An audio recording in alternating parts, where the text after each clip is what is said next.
पाकिस्तान एक नवीन ब्रेकिंग येते. इम्रान खानला तुरुंगातून सोडण्याची मागणी केली जाते.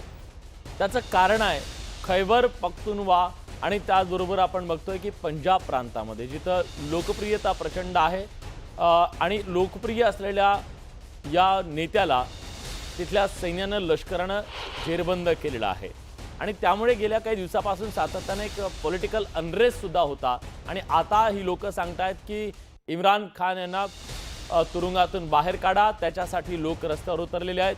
त्यांचे समर्थक आहेत, त्यांच्या पक्षाचे हे समर्थक आहेत आणि त्यामुळे अंतर्गत किती मोठे प्रश्न पाकिस्तान स्वतः निर्माण करून घेतलेले आहेत.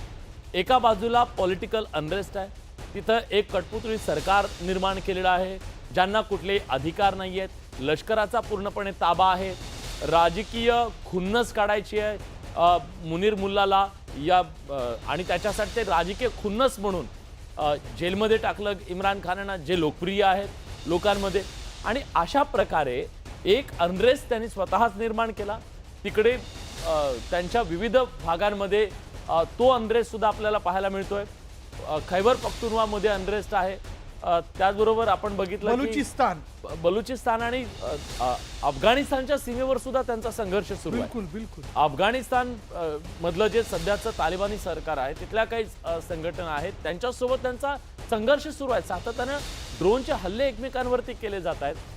चहू बाजूने इतक्या आणि अंतर्गत एवढ्या सगळ्या चक्रव्यूहामध्ये अडकलेला पाकिस्तान कुरापतीत करतोय भारताच्या विरोधात. भारताच्या विरोधामध्ये त्यांनी पहलगाममधला दहशतवादी हल्ला घडवून आणला. सातत्यानं POK मध्ये हे तळ उभे करून दहशतवाद निर्माण करण्याचा प्रयत्न केला.